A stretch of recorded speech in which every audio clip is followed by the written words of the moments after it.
Chapter 1. Upon hearing that my husband needed surgery, I drove back to the city for 4 hours in the midst of a typhoon and heavy rain. When I arrived at the hospital, my husband, Erick, was lying on the bed, mumbling, "I want to see my wife. Hurry and get my wife here." His group of friends teased him about being a wife's servant. Everyone said he loved me madly. Blushing, I shyly walked over and held his hand with a happy face. "I'm here." But to my surprise, he frowned and shook off my hand, looking at me with disgust. "Get away! You're not my wife. My wife is Diana." The originally lively hospital room fell into an awkward silence because of Erick's words. His group of friends all looked embarrassed, not daring to meet my eyes. I scanned everyone's faces, and I already understood what was going on. They all knew about Diana. I suddenly felt like a clown, especially thinking of my previous shy and affectionate demeanor. To them, it must have seemed both pathetic and amusing. One of them stuttered out an explanation. "Well, sister-in-law, don't take it to heart. Erick is under anesthesia and talking nonsense." The others immediately agreed. "Yeah, who doesn't know Erick is so crazy about you? He must be talking nonsense." "Exactly. Diana is just Erick's secretary. How could she compare to your place in his heart?" Someone nudged that guy, signaling him to shut up. I didn't say anything, but I felt my feet, soaked in cold water for over 4 hours, turning numb. Erick was still mumbling. "Where's my wife? Where's my wife? Paul, hurry up and call my wife." There was a hint of grievance in his voice. "I want to hug her. Why doesn't she care about me?" I held Erick's hand and asked, "Erick, who am I?" He looked at me groggily for a long time before finally uttering 3 words. "The old hag." I smiled, but my eyes were misty. So, we had been in love since high school. From 17 to 30, we had only been married for 4 years, and I was already the old hag in his eyes. Finally, I picked up Erick's phone and called his secretary, Diana. When Diana arrived, she ignored me completely, rushing to Erick's side, holding his hand excitedly with tears in her eyes. "Erick, I'm sorry. I came late." Erick's face immediately lit up with a smile as he squinted his eyes, hugging her tightly. "Wife, you're finally here. There was someone pretending to be you earlier. But I'm not an idiot. Of course I could tell she wasn't my wife. I told her to get lost." Diana gave me a smug glance, and, as if comforting a child, she cooed at Erick. "My husband is the best." Erick pointed to his lips. "Shouldn't my wife reward me with a kiss?" And just like that, the two of them started kissing without a care for anyone else around. Watching this scene, my nose felt sore, and my throat was bitter. Even though I was digging my nails into my thigh to keep myself composed, I couldn't help but shake and feel cold. Paul, Erick's good friend, whispered gently, "Sister-in-law, maybe you should go home first. Once Erick wakes up, he'll definitely give you an explanation." An explanation?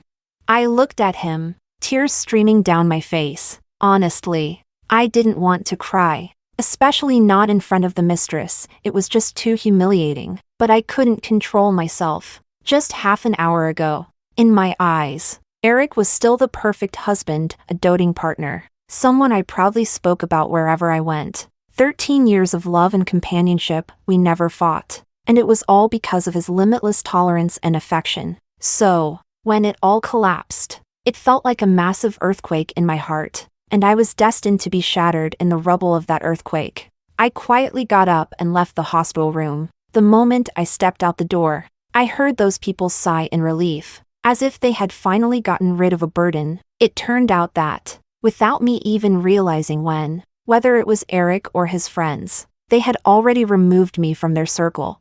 That night, I couldn't sleep. I dreamed about all the moments Erick and I had shared in the last 13 years, each memory squeezing my chest so tightly that I could barely breathe. At some point, I developed a fever. My body felt hot and stifled, and I struggled to wake up but couldn't open my eyes. Just when I thought I was going to die, I felt someone touch my forehead, calling me wife anxiously. I didn't have the strength to respond, and tears rolled down my face. When I finally regained consciousness, I saw Erick sitting by my bedside, Looking exhausted. Chapter 2. I didn't expect to see Erick as soon as I opened my eyes. I thought last night was just a dream. So for a moment, I couldn't quite react and simply stared blankly at him. When Erick saw that I was awake, he grabbed my hand excitedly and asked, "Wife, how are you feeling now?" I pulled my hand away from his and frowned at him. Wife, or an old hag? Erick's face turned pale. He blushed and slapped himself.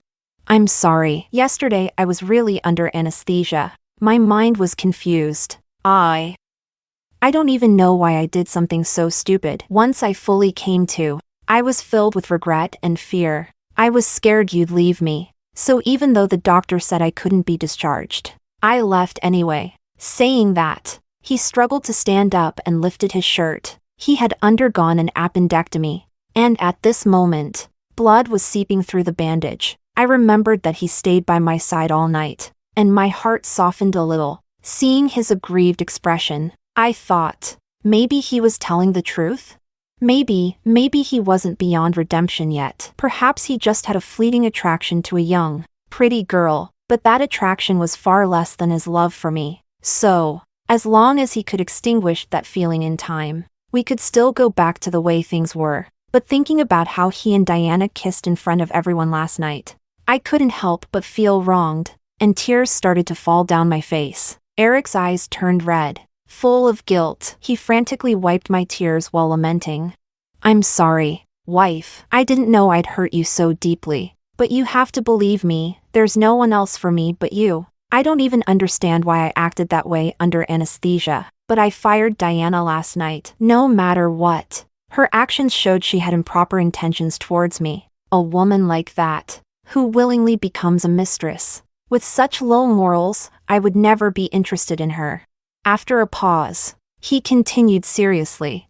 "You know how much I hate cheating. I would never do such a thing." I looked at Erick, who was swearing with such certainty, and thought about his past. His mother committed suicide after a mental breakdown caused by his father's affair, and Erick despised infidelity because of it. He even refused to work with people of questionable character for that reason. Besides, if he really had feelings for someone else, how could he have been so good to me all this time? Thinking this, I decided to give him another chance. He hugged me tightly, his tears running down my neck and soaking into my body. I knew Erick wasn't the kind of person who cried easily. So if he was crying, it meant he truly loved me and was genuinely afraid of losing me. I said, "Erick, don't lie to me, or you'll lose your Luna." Luna, my nickname, was once the name he loved calling me the most. His body tensed slightly, but the next moment, he spoke with absolute determination. "My little Luna, don't worry. Your Erick will never betray you." And just like that, we reconciled. Erick was even better to me than before. He started picking me up from work on time every day, bringing me a different kind of bouquet each day, massaging me, and curling up with me under the blanket to watch boring romance dramas. My colleagues all praised me for being skilled in managing my husband, asking me for the secret recipe. But compared to how proud and confident I used to feel talking about our relationship, now I could only give a hollow smile. After all, that night still remained a knot in my heart. A month later, I found out I was pregnant. When Erick heard, he picked me up in excitement and spun me around in circles. Looking at him smiling like a fool, I felt grateful that I hadn't given up on him over an accident. I thought he would make a good father, until one day, I ran into him accompanying Diana for a prenatal checkup. He was gently caressing her belly, his smile filled with anticipation. Diana asked him, "Will you like our child more, or Luna's child?" Without looking up, Erick replied, "Of course, our child. He's my first son. Besides, you're young and beautiful. The child you give birth to will definitely be smarter than hers." Chapter 3. I found out for the first time that when you are truly disgusted by someone, you can actually feel sick to the point of throwing up. I rushed to the trash can and retched uncontrollably. Diana and Erick walked in my direction, and I panicked.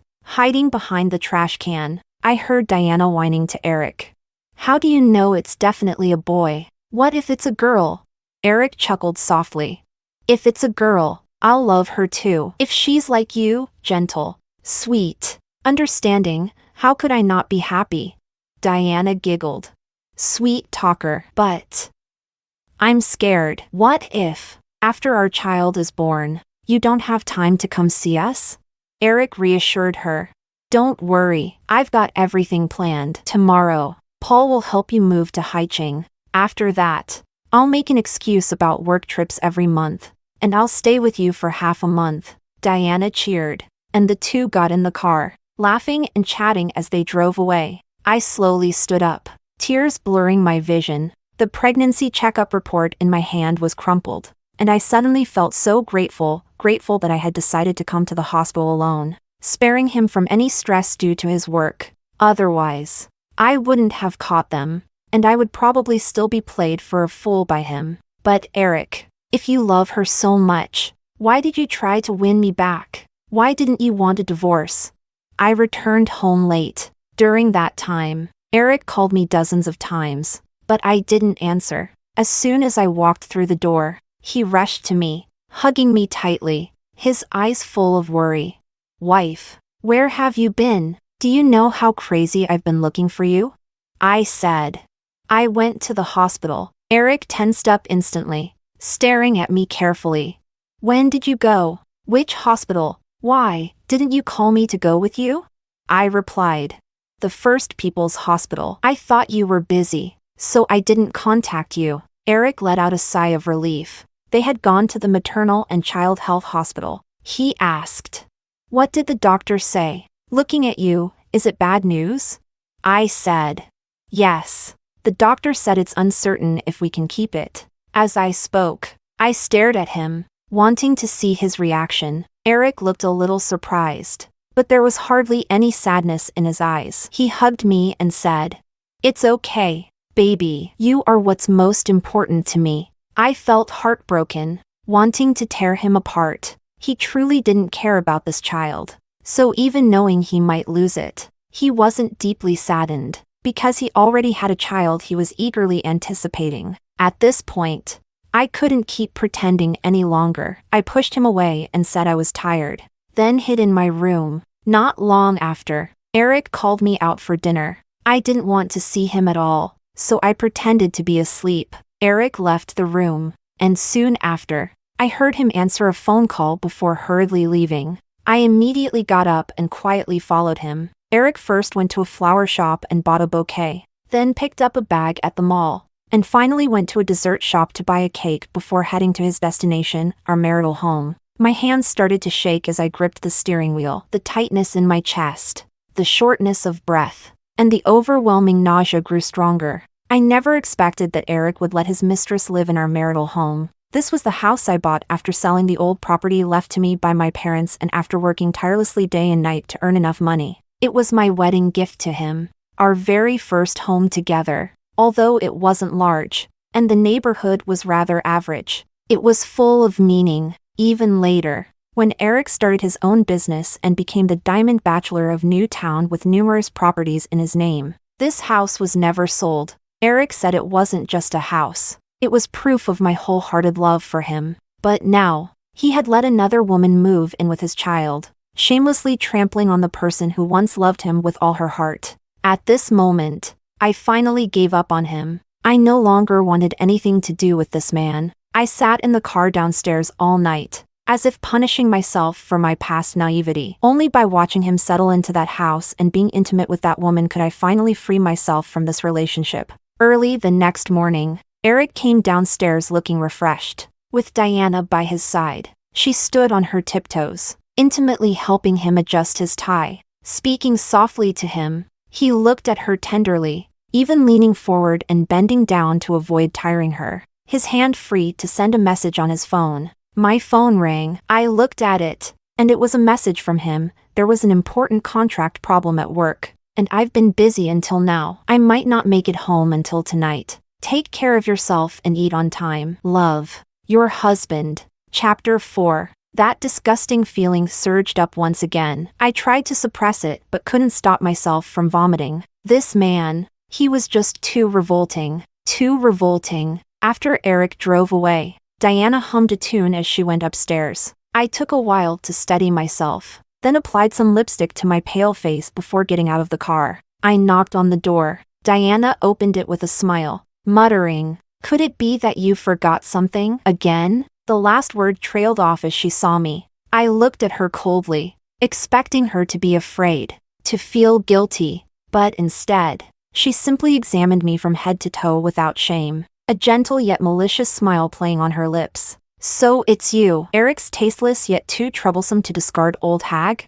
Since you found your way here, why don't you come in and take a look?" She turned to the side, gesturing for me to come in, that attitude of a hostess, as if I was the one sneaking around like some mistress. My chest heaved, yet my heart felt dead. I walked in numbly, into what I thought was the happiest little home for Erick and me, only to see pairs of living items everywhere. Slippers in pairs, matching pajamas, even toothbrushes that could be put together to form a heart-shaped pattern. Diana didn't follow me. She didn't even bother to stay close behind me to add to the torment. Instead, she fiddled with the bouquet Erick had given her last night, her voice languid and mocking. "Really? What's the point of all this? The moment you chose to forgive him, you should have realized, in his eyes, you're a person without boundaries. To him, as long as he doesn't divorce you, you will forgive him and tolerate everything. Do you believe me?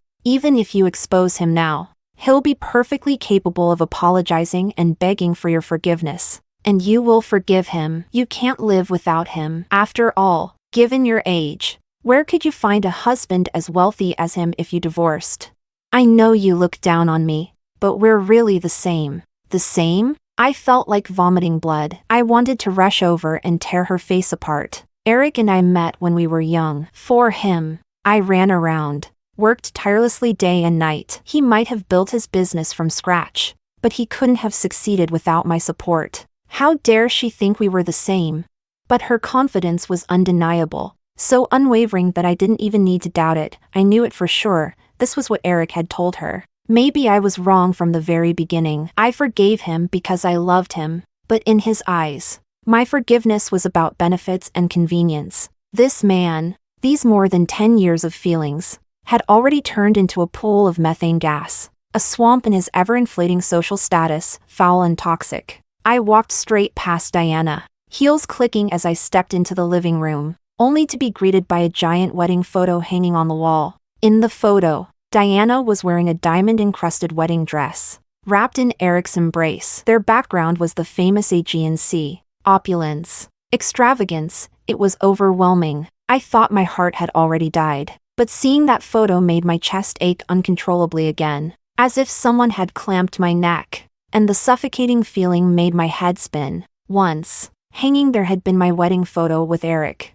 Unlike theirs, which was so luxurious. Back then we were poor. We couldn't even afford the cheapest professional photo shoot. We just found a random beach, wore simple white clothes, a veil, and used an old camera. That was our wedding photo. I forced myself to calm down, took out my phone, and snapped a picture of the new wedding photo. Just now, I finally understood something. A rotting person, if they stink beyond measure, belongs in the trash. Erick and Diana had been living together long enough to constitute a common-law marriage. I was going to take the evidence and contact a lawyer, making sure these scumbags got nothing. Diana noticed me taking the picture and panicked for a moment, instinctively trying to grab my phone. She held her belly, as if pretending that I, out of respect for her being pregnant, would obediently hand over the phone. I sidestepped her, but she followed my movement and violently pushed me toward the coffee table. With a loud bang, I crashed into the edge of the table, and almost instantly, blood began to flow down my legs. Hatred flashed across Diana's face. I lay on the floor at her feet, pain radiating from my abdomen, desperately reaching for my phone. Even if this child wasn't wanted by its father, it was still my child, and I didn't want anything to happen to it. Diana laughed maliciously, and just as I touched the phone, she stomped on my fingers and twisted her foot hard. The pain shot through me, and I screamed. Suddenly, with a soft beep, I heard the sound of the smart lock opening. I looked up, and to my surprise, there stood Erick. Back again. Chapter 5. The moment he saw the scene before him, The smile in his eyes was instantly replaced by sheer panic. Diana finally showed a hint of fear as well, retracting her foot. But she spoke first, playing the victim, Brother Erick. She tried to hurt our child. It's a good thing I was strong enough, or I'd be the one lying here. But Erick just shoved her away viciously, hurriedly picking me up. His eyes red as he said, "Baby, what's wrong? Baby, don't be afraid. I'll take you to the hospital right now." When I woke up, the first thing I saw was Erick's exhausted face. His eyes were bloodshot. When he saw me wake up, tears fell before he could even speak. He choked out, "Honey, you scared me to death." Next to him, Paul stood there, looking uncomfortable. I looked at him, only feeling amazed at his acting skills. How could he portray love for someone so vividly and convincingly? I slowly placed my hand on my belly, and saw the pain flash across Erick's eyes. "We can have another child," he said quietly. Hearing this, I suddenly burst into laughter. "It's just my child that's gone, right? Your child. Isn't it perfectly safe in her belly?" Erick glanced at Paul, who quickly interjected, "Sister-in-law, you misunderstand. Diana is carrying my child. And all along, Brother Erick has been covering for me." When you're speechless, you truly have nothing to say. I had thought Erick would lie to me, but I never expected he'd treat me like a fool. Knowing how unbelievable this sounded, Erick hurriedly added, I know this is hard to believe, but you know Paul's wife too. She's extremely jealous at the slightest suspicion. She'd grab a knife to go after Paul. He's my good brother. He even saved my life. I'm just repaying that favor." At this point, Paul took out his phone,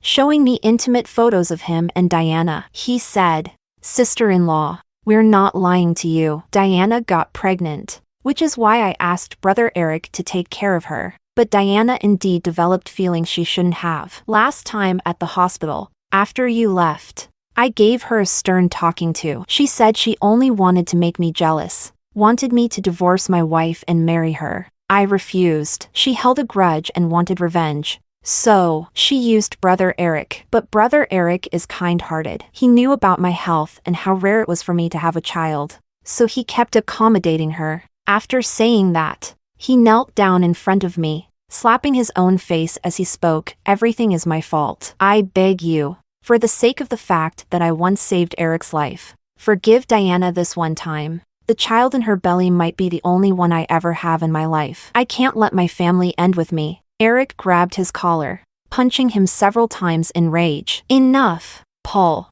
I've already suffered so much from your mess. My own child is gone, and you still have the nerve to ask my wife to forgive her?" I watched quietly as the two of them put on this heartfelt performance. People are truly strange. How could anyone treat the woman they've loved for over a decade as if she were some brainless fool? Did he really think that because I loved him, I was willing to be blind and deaf to everything? I knew what this was about. He just wanted to keep the child in Diana's belly, because he knew that I had always been grateful to Paul. Back then, Paul had taken a knife for him, and thus became a great benefactor to our family. So, of course, I wouldn't hold a grudge over this incident, even if it meant losing my child. Tears slipped from the corners of my eyes, and I suddenly felt that everything was unbearably noisy. I wanted to escape, to lock myself in a room and cry my heart out. I was truly useless. I said, "Just go." The two of them finally quieted down. They looked at me cautiously. I looked at Paul and spat out a single word, "Get out." Both of them exhaled quietly at the same time because they understood I had agreed to what they wanted. After Paul left, Erick held me tenderly and said, "I'm sorry, baby. I let you down. If I had known that I'd have to pay Paul back with our child's life, I would have rather been stabbed to death." "Yeah, if you had known it would come to this, why didn't you just let yourself die then?" With my numb heart, I touched his face, forcing down the disgust as I said, "Don't say that. It's not your fault for caring too much." I saw Erick's body tremble slightly. He felt guilty, unable to look me in the eye. I pretended not to notice. In the days that followed, he stayed by my side constantly, as if he truly only had eyes for me, as if Diana really had nothing to do with him. I started posting lovey-dovey moments on my social media, like a subtle declaration of my territory. I knew that every time Erick saw my posts, he would show a disdainful smile. He thought that I had become the type of wife who just wanted to feed off his love. Finally, Diana couldn't stand it anymore. She actually showed up at the hospital. Erick was furious. "What are you doing here?" he asked. Diana looked at him with a pitiful expression and said, "Erick, I came to apologize to my sister-in-law." Erick replied, "It was all a misunderstanding. I've already explained everything to her. Now leave." Diana let 2 tears fall, then turned around and silently left. Not even a minute later, Erick became restless and said, "I'll go get you some food. What do you feel like eating?" I knew he was in a hurry to see his mistress, so I said anything, and watched as he hurried out. I stood by the hallway window, indifferently watching Erick and Diana kissing passionately downstairs, and felt nothing. Maybe I really had let it go. I took out my phone and quietly recorded everything, then turned to head back to my room, only to find myself face to face with Leo's beautiful almond-shaped eyes. Chapter 6. Leo was my high school classmate, and now he works as a doctor at this hospital. The day I had my surgery, he was standing in the hallway. When he saw me, a wave of heartache surged in his eyes. Now, with a dark expression, he said angrily, "Luna, he's completely rotten. Are you still going to love him?" I smiled without replying. Seeing my pale face, he sighed and said, "Go back to bed and rest." Erick returned 2 hours later. At that moment, Leo was tidying up the meal containers. Erick paused, looking at him with hostility. "Leo, what are you doing here?" he asked. Leo responded indifferently, "I'm a doctor here. After work, I came to check on an old friend and bring her some food. Is there a problem?" Erick looked at me uneasily. He had said he'd go get food, yet I waited for 2 hours without receiving even a single message from him. Erick hurried to explain, "I remember you love seafood congee, and the place was busy. I had to stand in line for a long time. I didn't expect you had already eaten." His tone carried a hint of resentment, as if blaming me for eating someone else's food. I couldn't be bothered to expose him and replied calmly, "Since you waited so long to get this congee, we shouldn't let it go to waste. Let Leo have it.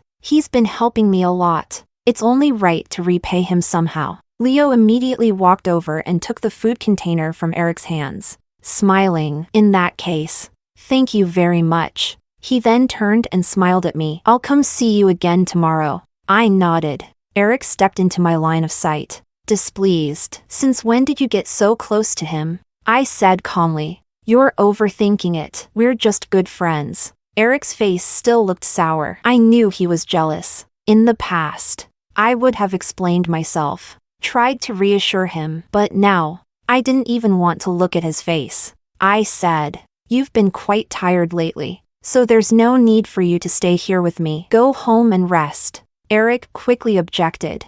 "How could that be? You shouldn't be alone." After a pause, he added, "Besides, I have to go on a business trip tomorrow. It'll be a few days before I see you again. I want to take good care of you tonight." "A business trip?" I smiled slightly and said indifferently, "Since you have a business trip, you really should get some rest. I'm already feeling fine. I can manage on my own." Erick hesitated for a moment, then finally nodded just as his phone started ringing. He stayed with me until 9 in the evening before leaving. Before he left, he seemed to sense something. He touched my cold hands and looked at my lifeless expression, saying, "Baby, we will have more children in the future. Cheer up. And when I get back, let's go on a trip together. All right?" I replied calmly, "All right." He could tell I was being dismissive, but thought I was still grieving the loss of our child. He sighed, patted my head, and then left. But he didn't know, there was no future for us anymore. The next morning, when Leo came to see me, I was watching a video, the one I had hired a private investigator to take for me. In the video, Erick had his arm around Diana, and his friends were busy helping her pack her things.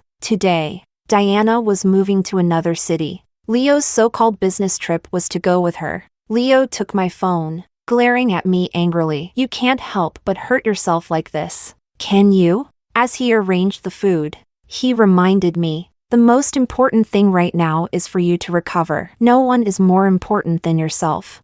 I smiled and said, "Thank you, but you don't have to come see me all the time. If I'm hungry, I can just order takeout." He paused, lifting his eyes to look at me with a hint of hurt in them. "Am I bothering you?" I shook my head. I just didn't want to owe him anything. Leo smiled, the warmth evident in his almond-shaped eyes. He said, "As long as I'm not bothering you, that means I still have a chance." I kept my head down, eating, pretending not to understand his words. In high school, he had confessed to me, but back then, I was entirely devoted to Erick, so I had rejected him without hesitation. I never imagined that after all these years, even though he was now the best surgeon here, he still had feelings for me. But why would he? I was nothing but a pathetic woman, betrayed by a man and left without a child. Leo left soon after, telling me that he had several surgeries but had instructed the housekeeper to bring me food. He also asked me to consider him, to give him a chance, but as soon as he left, I immediately went through the discharge procedures. I didn't dare face the disappointment in Leo's eyes, but I also didn't want to give him false hope.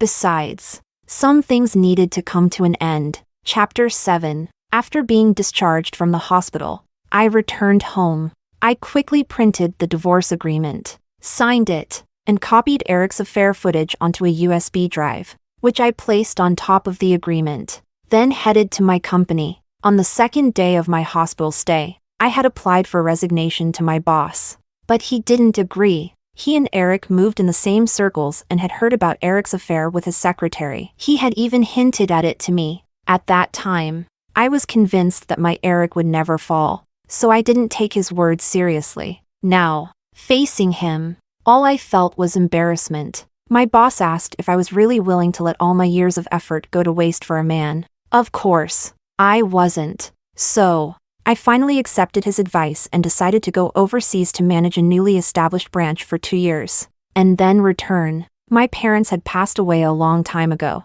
and I no longer had any attachments in this country. I left in a hurry, and by 9 in the evening, I was already on a plane heading abroad. By the time I arrived, it was 2 in the morning Beijing time. The moment the plane landed, I received a call from Leo. On the other end, he sounded frustrated. "Are you doing this just to avoid me?" I said, "No, I just wanted a change of scenery." "Leo, you are incredible, and so kind. You deserve someone better," Leo replied. "But in my eyes, you are already the best. Where am I supposed to find better than you?" I said, "In this world, besides the moon, there is also the sun." Leo's voice was low but determined. "But I only want the moon." His bold and direct confession left me unable to respond. I wanted to say something, but he spoke first. "I won't give up.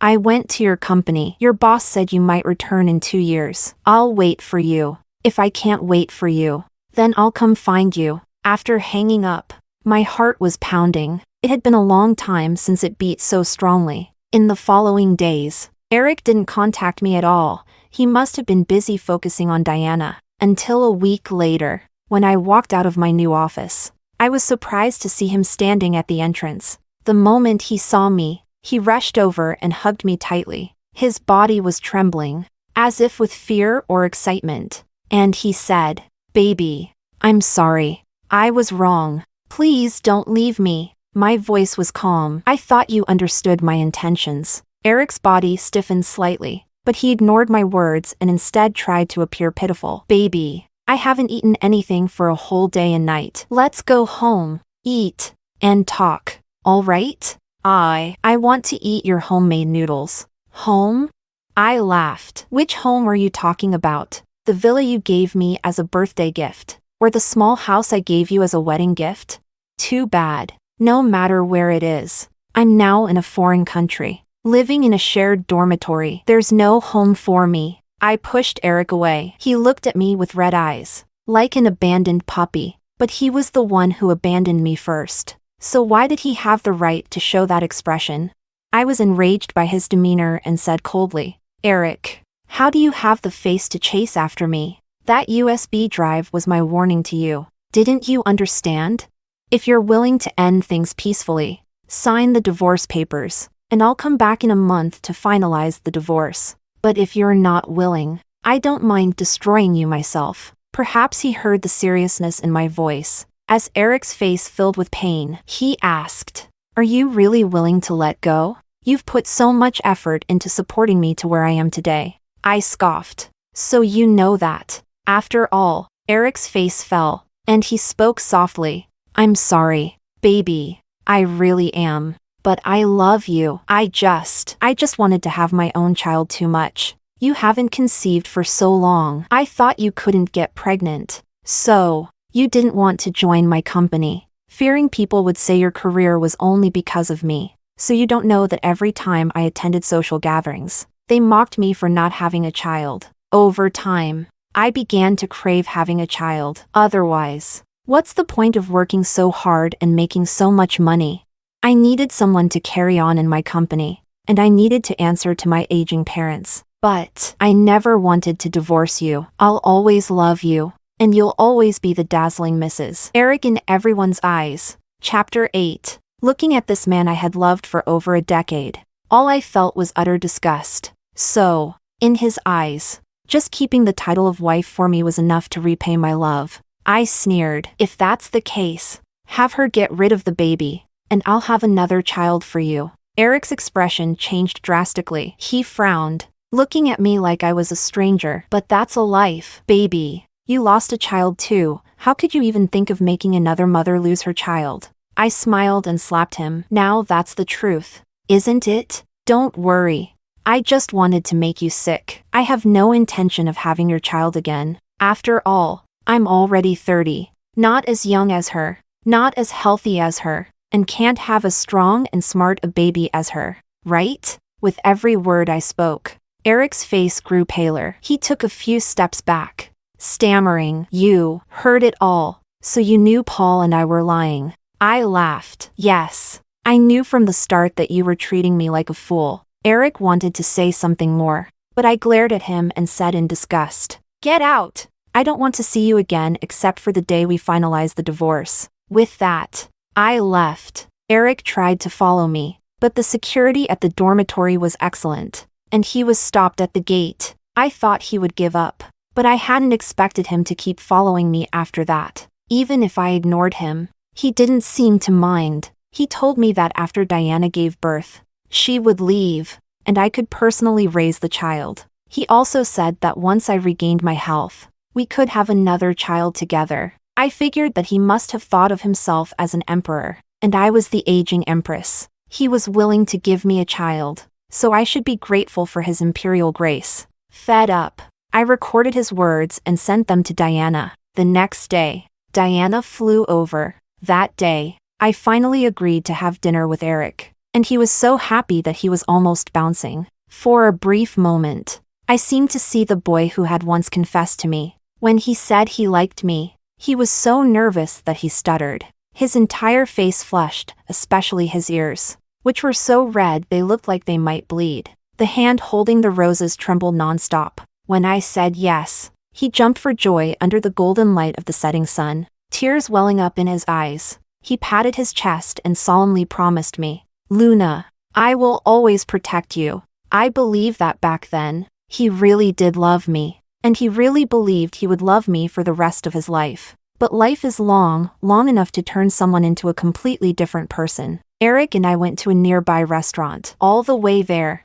he reminisced, trying to make me remember how he used to love me, hoping I would soften and forgive him. But when Erick saw Diana sitting in the restaurant, he looked like a gun that had misfired. Standing there in a daze, I spoke calmly, "Let's all eat together." Erick's face darkened as he rushed over to Diana. With her tearful gaze on him, he grabbed her wrist, trying to drag her out.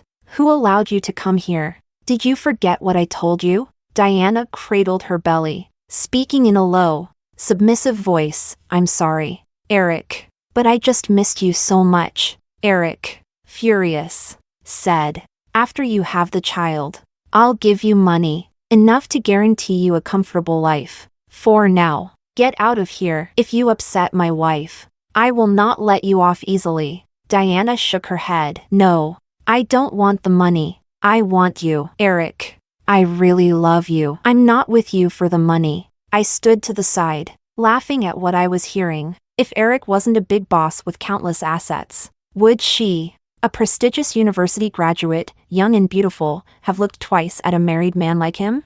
Regardless of whether her feelings were genuine or not, it had nothing to do with me. I turned to leave the scene of chaos. Chapter 9. Erick grabbed me, refusing to let me leave. His frenzied appearance frightened me. I even suspected that if I insisted on leaving, he would lose his mind. In the middle of the struggle, Leo rushed in and punched Erick in the face. Erick fell onto a nearby table, snarling. "Leo, I knew you were after my wife," Leo said coldly. "Your wife? If you truly treated Luna as your wife, you would respect her and protect her, not live out your emperor dreams, wanting to have it all, with a wife at home and mistresses outside." Erick's face darkened. "Do you think you can take her from me?" Then he waved at me, his tone soft, his eyes filled with a near-crazed determination. "Baby, come to me." It felt like he was treating me like his pet. I spoke coldly. "Stop deluding yourself, Erick. You don't love me. You just can't accept that someone who loved you so deeply would decide to let you go so easily. But the truth is, I don't love you anymore. You were once like a precious toy to me, but one day it fell into a cesspool, got dirty and smelly. It became something I avoided at all costs, to the point where I don't even want to throw it in the trash myself, because I'm disgusted by it. Do you understand?" Erick cried. It was the first time he had heard me express my disdain for him so plainly. He shook his head, muttering, "No, we shouldn't be like this." Leo put his arm around my shoulders and said, "Let's go." I nodded and turned to leave with him, but then a gunshot rang out from behind us. Blood splattered beside me. I looked at Leo in horror, and there was a hole in his chest, blood gushing from it. He collapsed heavily, looking at me in pain, saying, "Run, run." The people in the restaurant screamed and fled in all directions. I cried as I looked at the culprit, and saw Erick holding the gun, his eyes full of cruelty and madness. He was about to shoot again, and I threw myself over Leo, screaming, "Erick, you lunatic. If you dare, kill me." Erick, pale and crying, looked at me. "Baby, are you willing to give up your life for him?" Beside him, Diana was trembling in fear, holding her belly, her voice shaking. "Erick, my stomach hurts so much." In the end, he couldn't ignore the child in her belly. Hearing her, he immediately supported her to the hospital, but before leaving, he looked at me, unwilling to give up, and said, "I won't give up, wife. You will always only be my little Luna." After they left, I cried as I called for emergency services. After giving them the address, I suddenly heard a gunshot from outside. I looked up abruptly and saw Erick lying in a pool of blood, with several police officers holding guns nearby. Diana screamed in terror, blood flowing between her legs. Tears kept falling. In that moment, I didn't even know for whom I was feeling sadness. Erick was dead. Diana was so terrified she miscarried. Fortunately, Leo's shot had missed his heart, and after over 10 hours of surgery, he pulled through. However, he was still not out of danger. The incident quickly made its way back home and even attracted international attention. My boss rushed over overnight and coordinated with the embassy to assist in the investigation, and I stayed by Leo's side the entire time. Only after he was finally out of danger did I take the time to see Erick. When I saw him lying there silently in the morgue, even though I no longer loved him, I couldn't help but burst into tears. I hadn't expected him to go to such extremes. He had already given half of his heart to someone else, so why couldn't he just part with me peacefully? I cupped his face, choking up. "Erick, I don't hate you anymore. In your next life, truly love someone, and stop being so fickle." Chapter 10. After saying goodbye to Erick, I returned to the hospital. 2 days later, Leo woke up. When I saw him open his eyes, I was overwhelmed with tears. He smiled at me weakly, trying to raise his hand to wipe away my tears. I held his hand against my face, my eyes red, and said guiltily, "I'm sorry. I'm really so sorry." Leo shook his head, looking at me with the same tenderness as before. Later, the embassy contacted me, telling me that since Erick did not have a gun license, and had committed illegal possession of a firearm and attempted murder. Under the laws of Country M, the police were justified in shooting him. I understood this, and I immediately signed the waiver to give up pursuing any responsibility. However, half a month later, I found myself being slandered online, branded as a vicious woman hated by everyone. It turned out that since I was now the sole heir to Erick's estate, Diana was left empty-handed, and she held a grudge against me, starting to spread rumors online. She accused me of having an affair, of driving Erick to madness, causing him to go abroad in a rage to kill my lover. The insults and attacks from the internet came flooding in like a tidal wave. Some people even started calling for the police to take me back home and investigate if I had committed any crimes. Not only was I personally affected, but even my company faced boycotts from the public. Diana thought I had no way out and sent me a message, demanding I give her half of the inheritance. If not, she threatened to have people fly to Country M to harass me and Leo. It seemed Erick hadn't told her about the USB drive, leading her to believe she still had control. I immediately released the videos I had on hand online. Erick's friends also stepped forward to testify for me,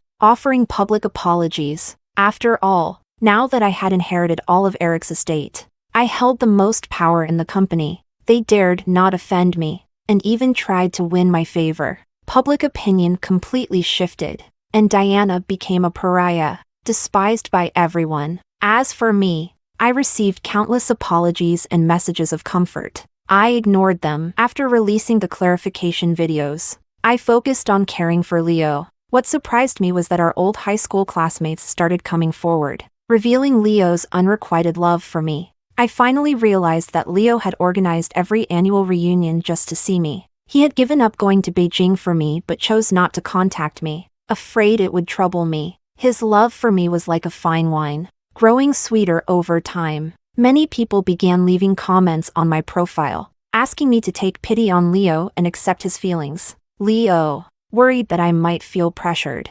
quietly responded on social media while I wasn't there. The moon should always hang high in the sky, without lowering itself for those who pursue it. Please don't put pressure on her. I don't want my unrequited love to become an overwhelming burden for her. I stood at the doorway, watching the weak Leo on the hospital bed, trying his best to type. My heart, which had been tormented and full of scars, felt as though it was nourished by spring rain. 3 months later, Leo recovered and was discharged. He had to return home, as there were many patients waiting for him to perform surgery back in the country. At our farewell, he hesitated to speak, never quite saying what he wanted to say. I knew that if I didn't make the first move, this fool would never say the words that might make me uncomfortable. So, I spoke first. I'll be back home in a year and a half. Leo nodded solemnly. I looked into his bright eyes and asked, "What you said before about waiting for me, does it still hold true?" He was slightly stunned,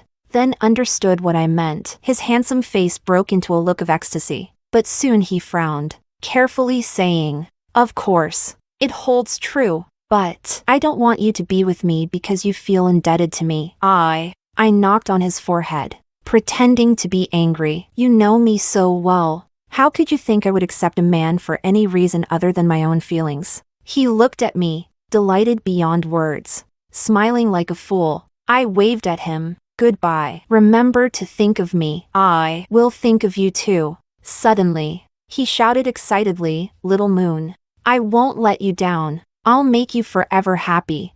I love you. I love you. I love you." The airport erupted into thunderous applause. I felt my face burning, hurriedly running out of the airport, but his smile seemed to linger in my ears. As I stepped out of the airport, the evening breeze caressed my face, and the moonlight was gentle. I looked up at the hazy moon, stretched out my arms, and embraced the future that belonged to me.